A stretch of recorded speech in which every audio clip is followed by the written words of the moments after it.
afternoon, everyone. It's such a pleasure to be part of this incredible presentation today. So in Glendale Unified School District, we're honored to recognize and celebrate the many diverse cultures that make up our community. I'm so glad to be here with you today to celebrate the start of Hispanic Heritage Month. This is a special opportunity to celebrate the histories, cultures, and contributions of Hispanic and Latinx Americans. In Glendale Unified Schools, we're committed to providing culturally relevant and responsive education for all students. Our speaker series events are an important part of this work. These presentations give students, employees, families, and community members an amazing opportunity to hear from inspiring leaders who serve their communities in wonderful and different ways. I want to thank Adelante Latinos and the Glendale Public Library for organizing our Hispanic Heritage Month speaker series. I know you will be as excited as I am to listen to the fabulous speakers who are contributing so much to our society, serving as mentors to our students and role models to our youth. Their inspiring words will benefit not only those joining us live today, but we will post also these presentations in the future for those who can't participate today. And I would like to express my sincerest gratitude to Ms. Benitez, Mr. Bill Gallimore, Ms. Samantha Villaseñor, who are co-leading this presentation today. And I know we are in a world of COVID and pivoting is second nature to us. So Ms. Benitez will take the opportunity to share with you what we do in Adelante Latinos in Glendale Unified School District, and we will take it from there. Thank you, Dr. Ekjian, and thank you so much for the support from the Glendale Unified School District and our Board of Education. A group of us had the pleasure of being at the board meeting last night, and every year we are our hearts are filled with support and love from the board and the district, and we are so thankful for that. And they support us, with donations. They support us by their presence, by their input. Mrs. Nairi Nahabedian has been on our team before in Adelante Latinos. Armine attends our meetings, Armine Garpetian, and it's always awesome to get their input. And you as well have attended our meetings and give us such direction. So we are very thankful for your input and your support. And we are excited tonight to be here for the first night of Hispanic Heritage Month. And I want to introduce quickly Sammy Villaseñor, who is our co-president of Limite at Cristina Valley High School. Sammy, do you want to wave? And Mr. Gallimore, can you go back to the previous slides that we kind of jumped over? Okay, thank you. So I want to start by thanking all of our speakers that we have scheduled to attend, and those who introduced us to our speakers. So Beatriz Bautista, Ivan Quinones, Anita Quinones Gabrielian, Jenny Quinones Skinner. FYI, those Quinoneses are not related. It's just ironic that they all have the same last name. Mr. Gallimore for really putting this whole presentation together and organizing the speakers. Like I said just a minute ago, our wonderful district, Glendale Latino Association, which is an amazing volunteer organization whose sole purpose is to provide scholarships to our Latinx students. So if you haven't and you're interested, please join Glendale Latino Association. Our Glendale Public Libraries have partnered with us this year on this series, and we are so fortunate to have their resources and their support as well. And then of course, our own group, Adelante Latinos, who is an all-volunteer group within Glendale, and we work to support Latinx students grades K through 14. And then I'd also like to thank our student moderators that we have, Samantha Villaseñor for tonight, Jesse Gusick, Sydney Esquivel, and Michael Gonzalez. They'll be joining us over the next several weeks. And we welcome any other student moderators. So if you're interested, please email me and we can hook that up for you. Okay, Mr. Gallimore, thank you. What's our next slide? So about Adelante, this is all of our social media. You can go to our website, GUSD.net/Adelante, gets you there, as well as our email, our Facebook account, our Instagram, our Twitter, and we have our own YouTube channel. That is where you will be seeing all these videos later. So please check out our social media. Please add us to your favorites and follow us. We would love to see you there. Mr. Gallimore?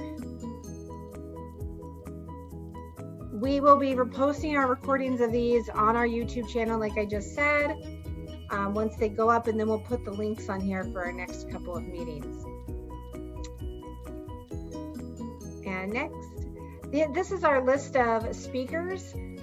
We have David Heredia, who unfortunately isn't going to be able to join us tonight. He's going to join us on the 20th. Next week, we have Enrique Villanueva, who is a psychotherapist and an author, and he is going to do his whole talk in Spanish.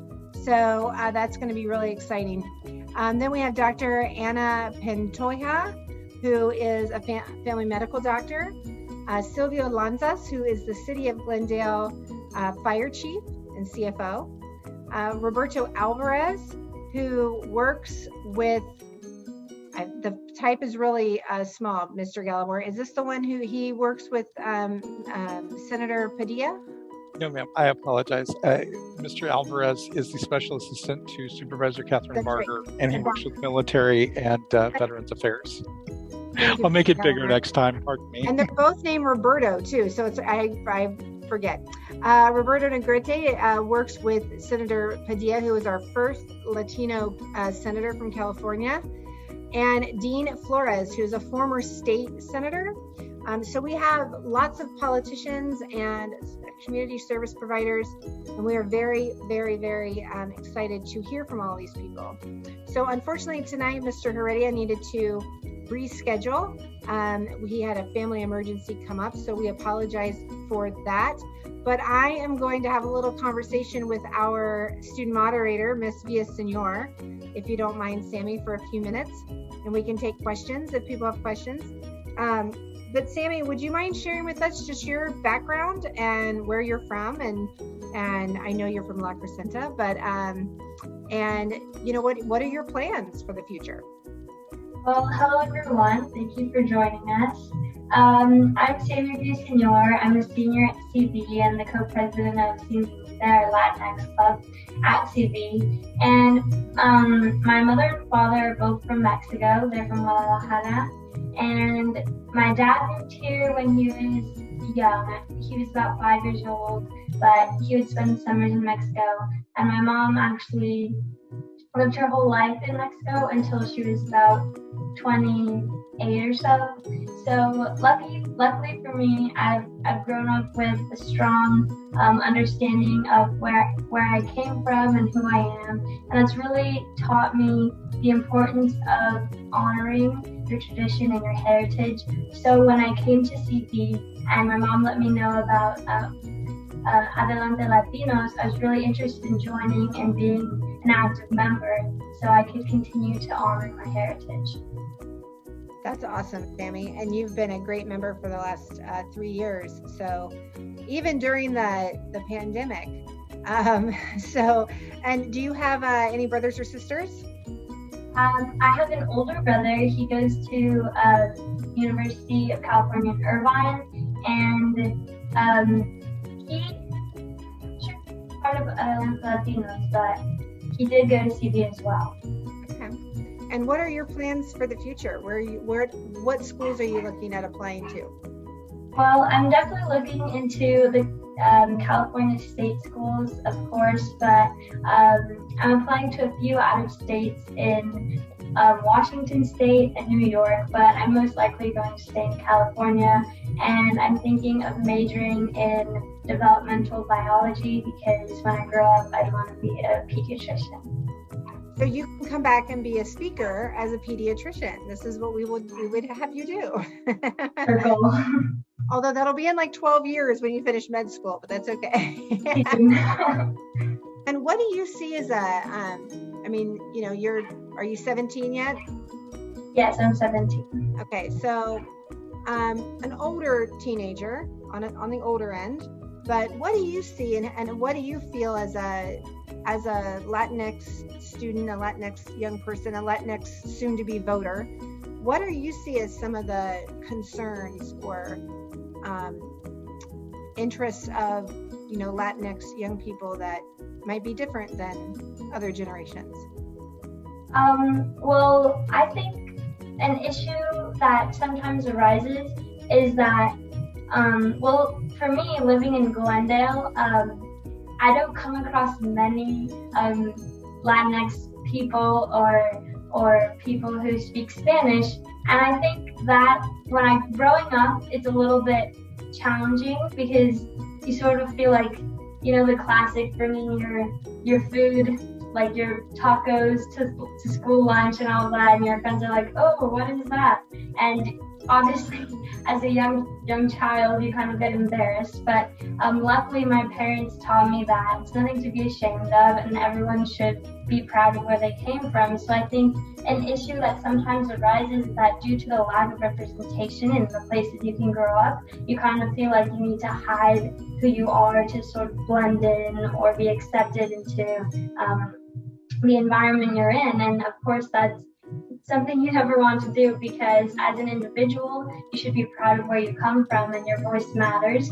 And depending on what you believe in, where you come from, all those different attributes really contribute to what you want as a member of society. And if you see an issue that is kind of being and having a negative impact on what you can achieve or what you believe yourself, like your self-worth is being affected by these standards or issues, you need to speak up about them. And by speaking up, you can even help those who feel silenced by those issues. Like, that's why we started the Amigos Club at La Crescenta Elementary. So children, starting from a young age, I think we have members in that club that were like 7 years old, and just teaching them that they are empowered and that they should be proud of who they are, and showing them what they can achieve in the future, I think really instills a mindset of utilizing your voice in the community to being able to achieve whatever you want for yourself and those who are like you or like-minded.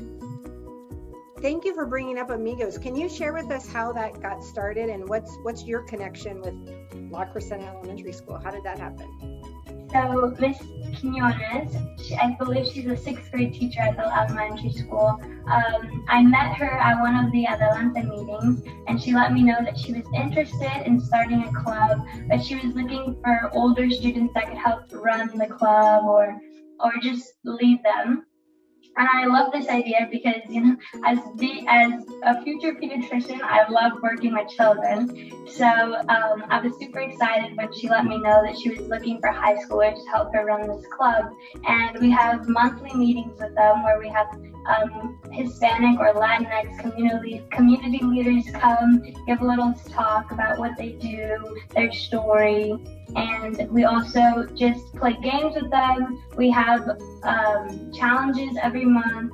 Like, a few of them that I can think off the top of my head were for, I think it was the month of April or May, we had them do an environmental challenge where every day they had to do something that helps the environment. Or another challenge was to speak to one of their family members about their story.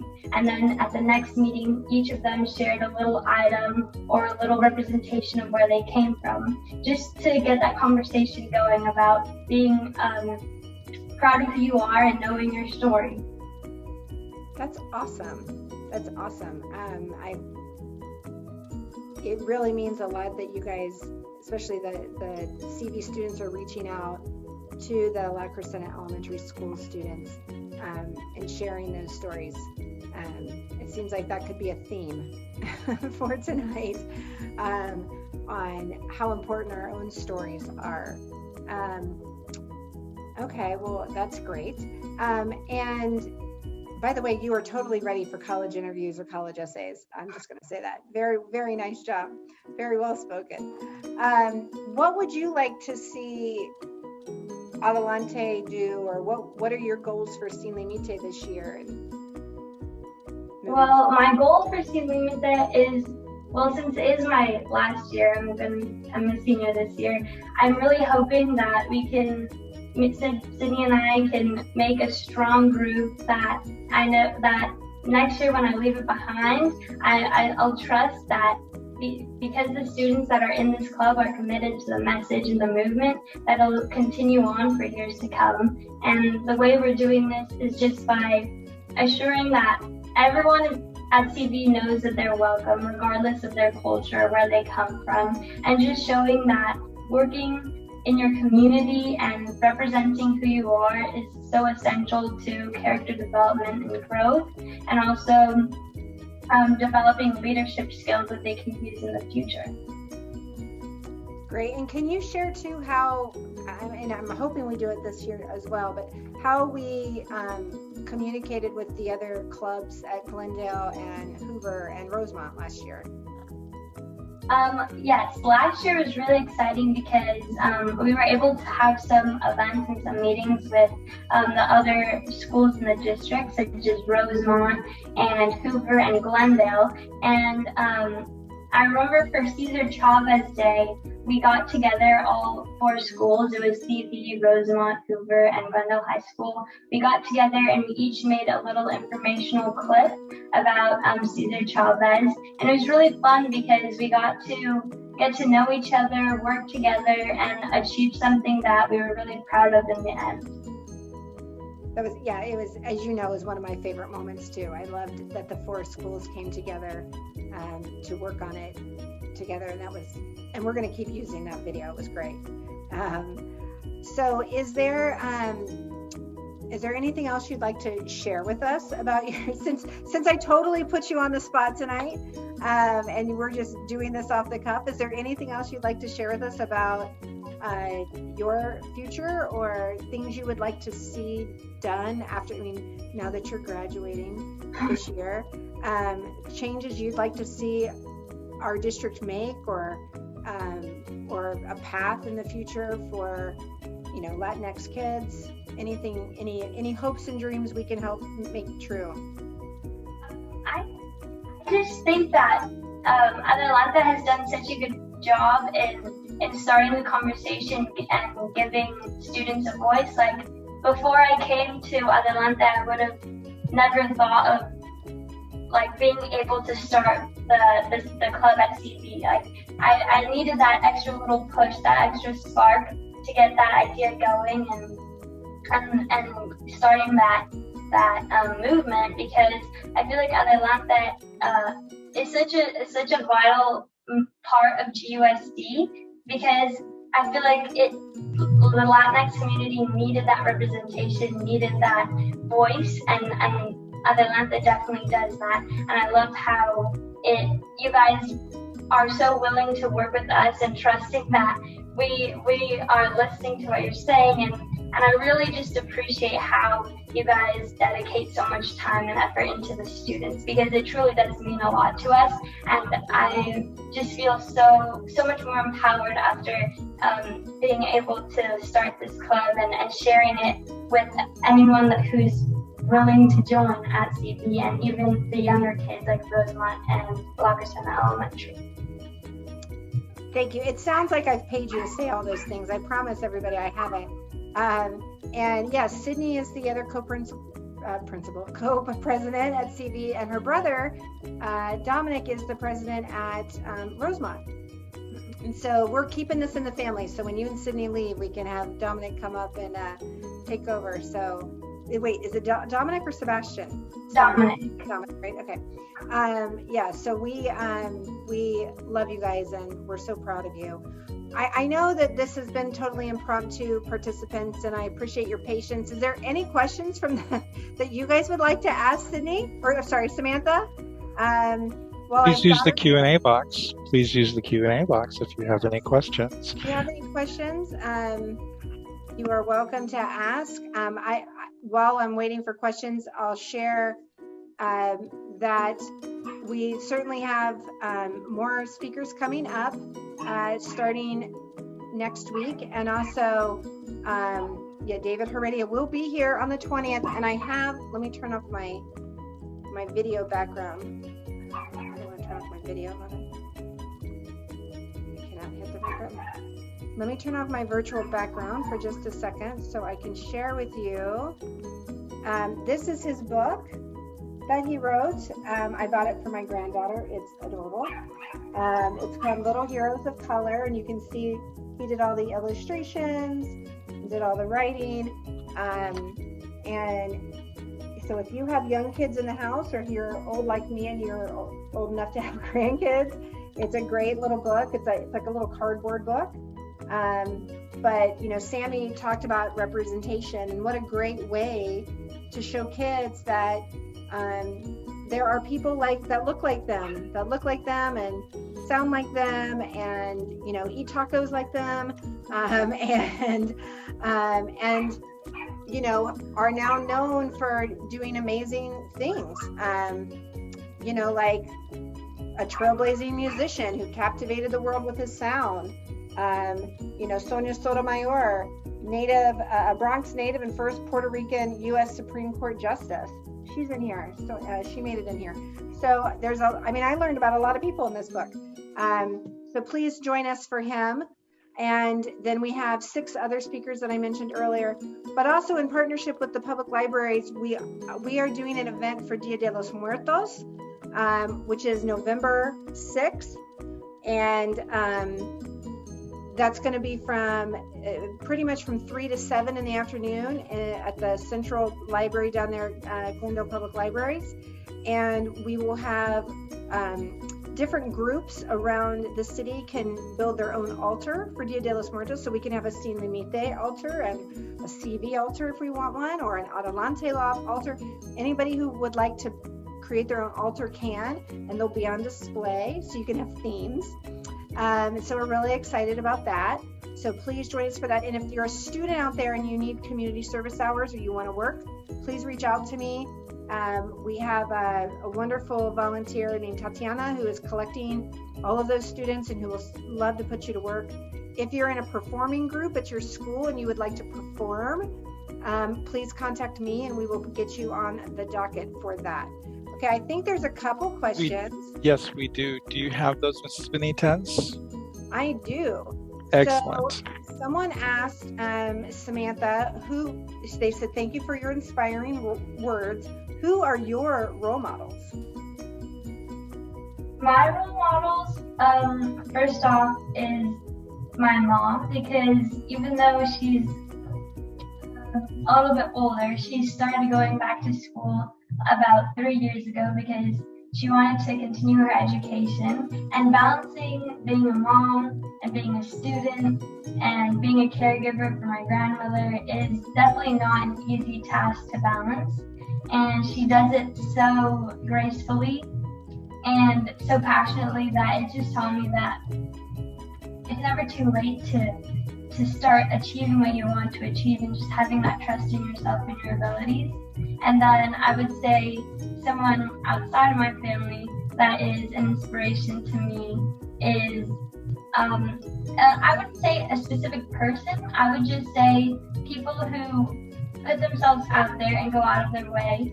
And what a quote that I heard last year when we had a speaker, I'm forgetting her name, but she worked with Cesar Chavez. Ms. Benitez, do you remember? I don't know why I'm blanking on her. Was it Ana Guerrero? No, she worked with Cesar Chavez on the college professor. Yes. Yes. Give me a minute and I'll find it. I'm blanking on her name, but basically she told us that regardless of the materialistic resources that you have, whether it be money or connections, she said everybody has time. And time is the most valuable resource you can do. And if you take advantage of that resource that everyone has, that's what makes the difference between someone who just goes through life and someone who has an impact on their society or other people. And listening to those words, really, I haven't forgotten them since, because it just taught me that whatever situation I'm in, whatever environment I'm in, is time that I need to take advantage of and use it to achieve whatever I put my mind to. Are you talking about Dolores Huerta when we watched that? Dolores Huerta. Yeah. that was something that we did as a group. We sponsored watching the documentary about Dolores Huerta called Dolores, and that was we watched that together via Zoom, so that was fun. And then someone else asked who inspires you most, but you said your mom, so I'm going to let that go there. And then Hannah Yee asked, did your parents have an effect on you on what you became interested in, or is that topic something you grew to love on your own? My interest? Yeah, I think wanting to become a pediatrician, I believe. That's something that just happened, I think, naturally. My parents, neither of them are in the medical field. They never really pushed me to a specific career. They just said, do what you love. And I think I really decided to want to become a medical professional was because in 9th grade, I was in the medical biology class with Mrs. Watson, and she is the administrator for the Academy of Science and Medicine, and she told me this is a really great organization you can join, and that organization gives students a world of opportunities. And I started volunteering at the Glendale Community Free Clinic about a year ago, and just being firsthand, working with the doctors and the medical students there, who are all volunteers. It's a completely free clinic. I just learned that working, giving back to the community, in such a selfless manner, these doctors dedicate their time to work in this clinic with no pay, just them and the patient, really showed me that medicine is so much more than the science. Even though I love science, it's really about connecting with the patient, having that empathy, and wanting to give back to the community or the people in front of you. It's all about those relationships. I see that for you too, Sammy. That's definitely a strength for you. So, okay, well, if there's, oh wait, we have 2 more questions. Hold on. Where do you sign up for volunteer opportunities? I don't know if that's directed at me or Sammy. Sammy, where do you go to volunteer? For volunteer opportunities, I found most of them through Adelante and also the Academy of Science and Medicine at school, but also the librarian, I'm sorry. Tatiana, yes. Tatiana's always emailing me about good community service opportunities. Yeah, she's great. Tatiana's great. And but if you're out there, you can email me, and I can certainly direct you. There are a lot of clubs at all the schools that do community service. Key Club, CSF, Lions, I think they're called the Leos. So there's all sorts of opportunities to volunteer, but definitely email me because I can put you to work. We can definitely get you guys connected. So I am going to, again, promote, please come back and join us on the 20th. This is our, go back to that flyer, Mr. Gallimore. This is our flyer for Dia de los Muertos, November 6th from 3 to 7, the Glendale Central Library. And we have, can you put up, we have David on Monday, and then on Wednesday, we have Enrique, correct? Mr. Gallimore? Yes, ma'am. So we have one the following Monday and then the following Wednesday. That'll be updated on the flyer soon, which you can find at our website, which is GUSD.net/Adelante. Thank you, ma'am. Sammy, honestly, a very big thank you for you for pitch hitting for us tonight. And maybe you can join us Monday and moderate with Mr. Heredia, if that works with your schedule. We would definitely appreciate that. Coming back, I promise I won't put you on the spot twice in a row. But no, I really appreciate your honesty tonight and really just being here. And I think listening to you, I think we should add this to our thing every year. It doesn't just have to be fancy people who are authors, but our students who have experienced life as a Latinx student in Glendale. I think it's it's been really great to hear from you and what your experience has been. So I'm gonna remember that. We're gonna have to include students next year. So it's all because of you, Sammy. They'll have to blame you for it. But thank you everybody for joining us tonight. I apologize that Mr. Heredia wasn't here, but he will be here on Monday, and I'm very thankful that Sammy was here because I think her story is just as important. So thank you all very, very much. Please stay safe, keep your families safe, and we will see you Monday night. And Sammy, you got a closing bravo in the bravo, Sammy, in the Q&A. Thank you. Good night, everybody. Thank you, Sammy.